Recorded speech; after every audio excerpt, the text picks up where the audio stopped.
to się stało, że prosta dziewczyna z prowincjonalnego miasteczka północnej Francji zdobyła zaufanie króla, który powierzył jej dowództwo nad rycerstwem? Jak to było możliwe, że prosta, niepiśmienna dziewczyna inspirowała oraz zagrzewała rycerstwo do walki? Joanna d'Arc urodziła się 6 stycznia 1412 roku na francuskiej wsi Domremy w rodzinie chłopskiej. Gdy Joanna miała 12 lat, usłyszała głos mówiący jej, że powinna ocalić Francję oraz króla. Później głosy kazały jej przyjąć męską szatę oraz przyciąć włosy. Interesującym faktem zdaje się być to, że w 1909 roku polski fryzjer, zachwycony wyczynami Joanny, wymyślił fryzurę, którą obecnie nazywa się krótkim bobem. Kiedy Joanna miała 15 lat, jeden z wieśniaków oświadczył się jej. Dziewczyna odmówiła, mówiąc mu, że nie powinna wychodzić za mąż, ponieważ ma do wypełnienia specjalny cel w swoim życiu.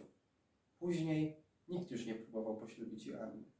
W wieku 15 lat dziewczyna zaczęła mieć wizję, w której aniołowie przekonywali ją do opuszczenia rodzinnej wioski oraz do udania się do króla w celu zaoferowania mu poprowadzenia armii i wyzwolenia kraju. Kiedy Joanna po raz pierwszy spotkała delfina Karola VII, ten postanowił przetestować jej umiejętności, umieszczając na tronie kogoś innego niż siebie samego. Jednak dziewczyna od razu podeszła do króla, który w rzeczywistości był wśród dworzan, a nie siedział na tronie.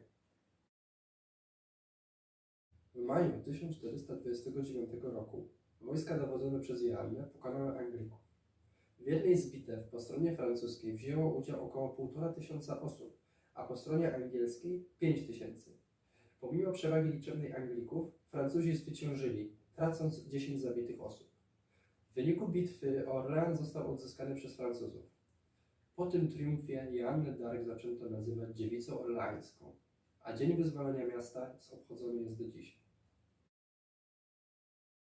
Następnie marsz na Reims zamienił się w triumfalny pochód Armii Królewskiej. Karol VII został koronowany 17 lipca w Reims, a Joanna trzymała nad nim sztandar podczas ceremonii. W sierpniu 1429 roku Francuzi rozpoczęli natarcie na Paryż, który był pod okupacją Anglików. Próba zdobycia miasta zakończyła się niepowodzeniem i pomimo nalegań Joanny siły królewskie wycofały się. Jesienią i zimą 1429 roku oraz wiosną 1430 roku Joanna d'Arc brała udział w szeregu drobnych potyczek z wrogiem. Jednak dobra passa Francuzów szybko dobiegła końca.